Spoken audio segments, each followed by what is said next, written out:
Okay, so here we're going to go through assessing external and internal rotation for the thrower. So we've got Dan on the table here, and I'm going to passively go through his range of motion. So I'm going to get his elbow up to about shoulder height.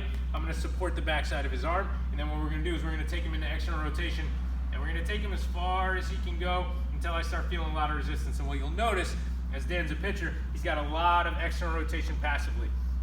So we'll start there, we'll assess that, we'll measure the distance on that, then we'll come in, we'll do the same thing for internal rotation. Elbow up to about shoulder height, we're going to support his arm, and then we're going to rotate him in, and we're looking for where I feel resistance, or where we see that shoulder start to pop up. And then I want to measure that distance, right? So what we want to do is we want to, go ahead and flip sides. We want to take those two measurements before the season starts and after the season to compare them, because you will lose some of that range of motion during the season. So we want to make sure that when we're in our off season and we're training, we want to be able to get back to that range of motion that we had prior to the season. So the next thing we're going to do is we're going to assess it in a prone position. So Dan's going to go on his stomach. We're going to get that elbow at shoulder height again. I'm going to support his arm again, and once again I'm going to passively externally rotate his shoulder.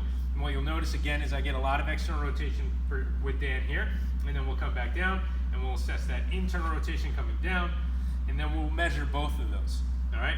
Next, what I want to do, go ahead. We're going to have Dan hold that position, and we're going to try and have him rotate externally to see what he can get to. Now, what you'll notice, now I'm just going to hold you here, Dan, is Dan gets to about 90 degrees, maybe a little bit more, where he can actively, he's trying harder, where he can actively get his arm.